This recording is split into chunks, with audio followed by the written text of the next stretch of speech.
Hello, everyone. This is David StarrTouch, founder of Survivor to Hero. Welcome to Positive Talk. And we are here to help you rock your hero story and stay positive in the face of overwhelming news these days and events.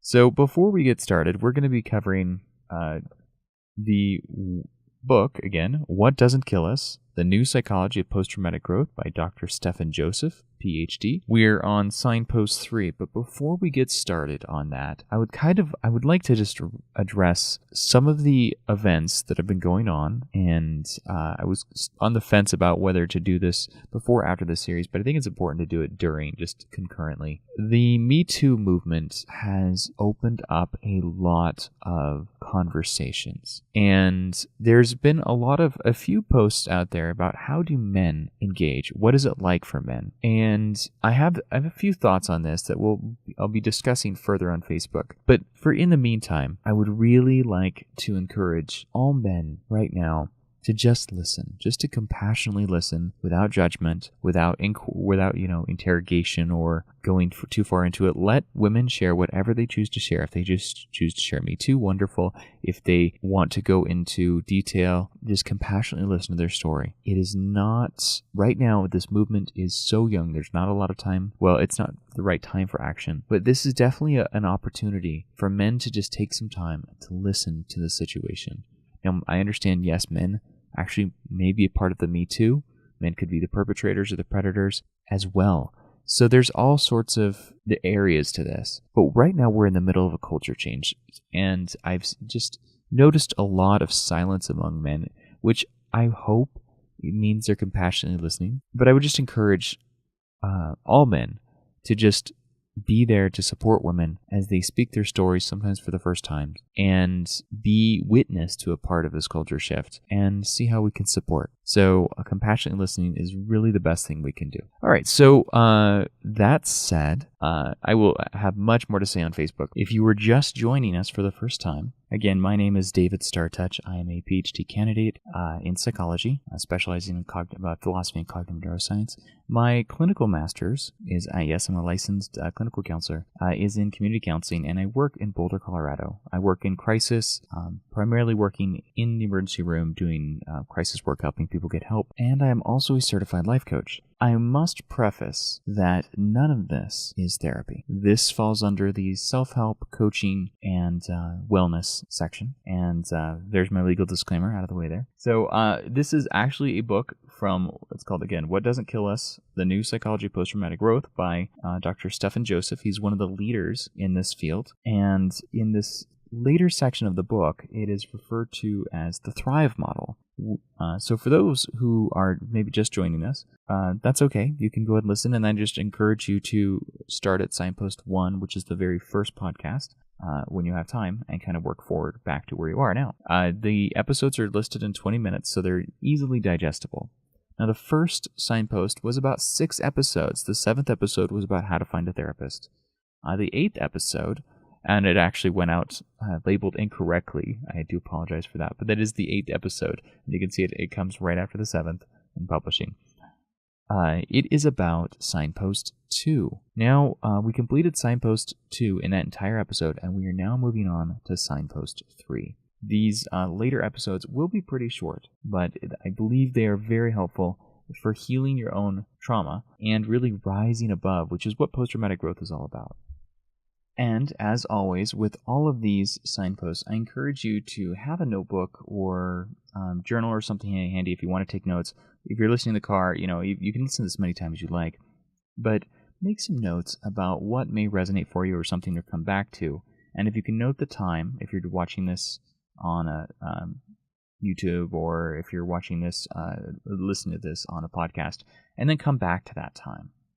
So that can be very helpful. We've got this in a wide variety of mediums, so be sure to subscribe to the one that works best for you.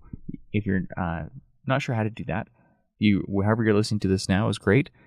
You can also go to the Survivor to Hero website and click on podcasts, and we're on pretty much every network at this point. iTunes, Android, we can do it by email, RSS, also Stitcher and TuneIn. So all the major networks. And we'd be on Spotify, but they're very selective and very few people are getting on there. So we'll just see. Eventually, we may get there too. Okay, so as we begin, Signpost 3, Reauthoring. David Kessler is a leader in the field of hospice care. One night, he was working on the cancer ward. He began talking to a nurse who was emotionally devastated, having just lost a patient, her 6th that week. The nurse said to him that she felt like she couldn't take it anymore. David asked her to follow him. Grabbing her by the hand, he led her to another wing of the hospital. He walked her up to a glass partition, behind which were the newborn babies in the maternity ward. "Doing what you do," he said. "You need to come here often to remind yourself that life is not only about loss." He had helped her reauthor her understanding of her job.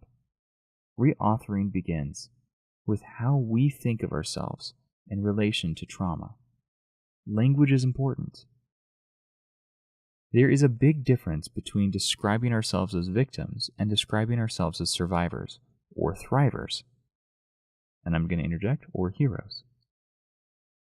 The term victim implies passively defeat, helplessness, whereas the term survivor implies recovery, a recognition that the person has gotten through an adversity and taken back control of his or her life. But the term thriver goes even further. It implies activity, mastery, and hope. Thrivers have not only gotten through the adversity, but have moved beyond the trauma and found meaning and purpose. What other words would you associate with being a thriver? I'm going to interject. Hero. All right. Take a few minutes to think about what words you associate with each of these terms: victim, survivor, and thriver. Which of these words best describes you? Reauthoring involves moving from thinking of ourselves as victims to thinking of ourselves as survivors and then as thrivers. How do we turn ourselves into thrivers? Keep in mind that the victims, survivors, and thrivers are not fixed personality types. Rather, they represent different mindsets. All of us can cultivate the thriver mindset if we choose to. The next section, cultivate the growth mindset. Thrivers are those who are able to reauthor their experiences and tell themselves new stories. Thrivers possess a growth mindset. This is the view that change is possible. Those with a growth mindset see change as an opportunity to grow. By being flexible in their stories about who they are, what happened, who was responsible, such people are able to look at things from different angles and ask themselves awkward questions, and consider new perspectives. Reauthoring involves telling a new story about who you are, about the role of trauma in your life, and about how what happened has been a part of your journey. It is a story of how the event fits in your life. Life is complex. Often, there are different ways of looking at things. And indeed, those people who are flexible enough to consider alternatives tend to do better. Making sense of ourselves is a lifelong process. And our life story is a work in progress. And the meaning of life is not fixed, but rather varies from person to person, day to day, hour to hour. What's important in reauthoring, then, is the ability to build connections between the past, the present, and the future. The ability to look at the past through a different lens. The following example illustrates the difficulty of developing a new way of thinking once an old way has been established. Question: what do you call a tree that grows from acorns? Answer: an oak. Question: what do you call a funny story? Answer: a joke. Question: what sound is made by a frog? Answer: a croak. Question: the white of an egg. Answer? Question mark, question mark. Because. Now, just to kind of put it all together, they might say a yolk. All right. So we're going to move on to the next section here. They just kind of stop there. Using metaphors. We need to choose our metaphor wisely because the wrong ones can limit the ways in which we cope. People think metaphorically all the time, whether they are aware of it or not. This is what people do. If you want to change, you need to pay attention to the words you use. Sometimes people trap themselves in their own stories. Traumatized people often say things like, "I feel like a bird who has been put in a cage. I feel like I'm a frog. I feel like all the doors in the house have been bolted. It's like I'm lost in a dark forest. It's like I'm swimming against the tide. It's like I'm standing on the edge of a cliff. It's like I'm in a boat with no paddles, being taken by the tide. It's like I'm on a roller coaster. Metaphors serve as guides to our actions. Do any of the above seem to fit you? Do you have any of your own? Take a few minutes to think about what metaphors you have used to describe yourself and how they may be part of your life story. Feel free to pause this, by the way, if you need to do that. If you're driving, of course, feel free to keep going. To free yourself from trauma, you need to use your images, stories, analogies, and metaphors creatively. After all, cages have doors that open. Fogs eventually lift. Bolts can be undone. If it's dark out, we can wait until the daylight, and if we're caught up in the tide, we can point ourselves towards the shore. The stories we use to describe our lives can trap us, but they can also free us if we think imaginatively. After her husband left, Lynn wasn't coping well. She wasn't dealing effectively with the pressures at work, and she was frightened of losing her job. Suffering from anxiety, panic attacks, and depression, she went in to see her general practitioner, who listened to her story, thought for a bit, and then said to her, it sounded, though, as if she were a pot about ready to boil over. In a state of desperation, Lynn eagerly latched on to this metaphor. It seemed to make sense to her. She started taking an antidepressant because the doctor told her it would help her turn the heat down a bit. At this time, this seemed to make sense to Lynn. Several months later, I spoke with her. I do feel better, she said, but the problems at work are still there. I think the medication helped me feel better, but I think it did this by shutting me down to what was going on around me and what I needed to do. I didn't deal with the situation. I'm still not sure about my job, but I just don't seem to be as worried. In fact, I feel I should be more worried, but I'm not. I talked with Lynn about how people choose their metaphors and how these metaphors can shape their actions that people take. She nodded. I hadn't thought of it like that, she said. But I don't understand. Are you saying that it was wrong for the doctor to tell me that I was a pot starting to boil? No, I replied. In this case, the doctor was using a metaphor that he believed would explain why he thought the medication would be helpful for you. Someone else might have worded it differently. What about lifting the pot off the cooker or turning the gas off? That's what people would do if a pot was boiling. So, what would that look like in your life? Lynn thought about this for a minute. Then she says, I need a holiday, actually, just to get away for a couple of weeks. I'm entitled to take a holiday. I don't know why I didn't think of doing that before. I think I need a good rest and some time away to think things through. I need to take the pot off the cooker for a bit. We talked some more, and I asked her to think about different metaphors for her situation. She soon got the hang of it. She imagined herself on a raft floating a river, when suddenly it hit the rapids. What would you do then? I asked. There's not much you can do but hang on in the situation, she said. Okay, but what would that look like? We explored this further, and some of my suggestions included making better use of her social support systems, teaching herself calming and relaxation exercises. We explored other metaphors. You're walking through a forest, but the path disappears and you don't know which direction to go in. Then thought about this for a little longer. Before Michael left, it was like I knew what my path was, but now I have to find my own way and decide where I want to go. I have to make my own path. Many therapists suggest metaphors to help people make sense of their experiences, and this can be helpful, but it can also be harmful. What's important is to know that metaphors are only tools for reflection about what is happening in your life, tools that can potentially allow you to see things from a new perspective, and thereby seek new situations and new solutions. The lesson to be learned from this is that it's important to choose your metaphors consciously. Explore how you use them to make sense of your experiences and to guide your actions. Play around with different metaphors. Many people use images of trees, saplings, thickets, and forests, whether dense, stunted, fruitful, dark, leafy, or sparse. Take a few minutes to use one of these images to describe yourself as you are now. Now, think about how you would change this image. A sparse tree grows back its leaves in the summertime. and a dense thicket eventually clears if you keep walking. Now we're hitting a new section, expressive writing. Reauthoring can often take a literal form. On a blank sheet of paper, write out what's bothering you. Write for a solid 10 minutes and then stop. Do the same thing every day for a week. Make it a ritual. Find a comfortable place to write, a place where you feel that you've stepped outside of your everyday life.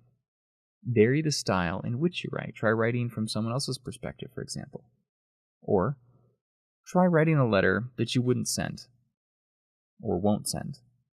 Try writing a fairy tale. At the top of the page, begin with "Once upon a time" and keep writing for 10 minutes. Don't let your pen leave the paper. When you come back to see what you've written, ask yourself, who are the main characters? A princess, a prince, a wicked witch, or a warlock? Consider who these characters might represent. What is the story telling you about? Is it fighting evil? Is it trying to escape? How do these characters cope? What strategies do they use? What resources do they mobilize? What gives them the strength to rise to the challenges they face? And how does the story end? Asking yourself such questions can foster your sense of agency and bolster resilience through identifying new ways of coping. Keep this process going for the next 7 days and let your imagination help you to see things differently. Remember, just put pen to the paper and write. Don't stop. Just write whatever comes to mind, and after 10 minutes stop. Do this regularly. Reflect on what you have written. It can help you see things from a new perspective, and even make new connections while you find new insights. And folks, I want to say that is the end of Signpost 3. Congratulations. So, Signpost 1 was 6 episodes, with 1 appendix for Finding a Therapist. Signpost 2 was 1 episode, and Signpost 3 was also 1. We'll start Signpost 4 next week, as usual. And I would just kind of like to go back over some of the things a little bit. I actually noticed I said frog instead of fog, which is always just an interesting slip of the tongue, but it's kind of funny. Metaphors that we think or that just show up in our lives, make note of those and see how things go. So I'm a big fan of let's just try it on and see how it works. Dr. Stephan Joseph was giving some advice that can take some minutes to hours to days, and you can implement those however fits best for you. Feel free to listen to this recording over and over. And again, one of the reasons I am actually reading this section to you is that when you have PTSD, sometimes it's very difficult to read. I do encourage you to pick up this book. Again, it's What Doesn't Kill Us, The New Psychology of Post-Traumatic Growth by Dr. Stephan Joseph, Ph.D., and you can follow along with me. You'll notice I may miss a word or two or substitute another phrase unconsciously or add different pauses and commas, and that is part of my own process, and I try to do this as accurately as possible, but these things happen. So, again, everyone is on their own journey, and I would like to encourage you to just really do self-care with yourself as you're doing this. Be kind to yourself and dive deeply into the metaphors. In cognitive therapy, we often look at the words, belief systems, and whatnot. And the words you're using and the stories you tell yourself are very powerful. They can change everything. So I encourage you, David StarrTouch, to embrace your hero story.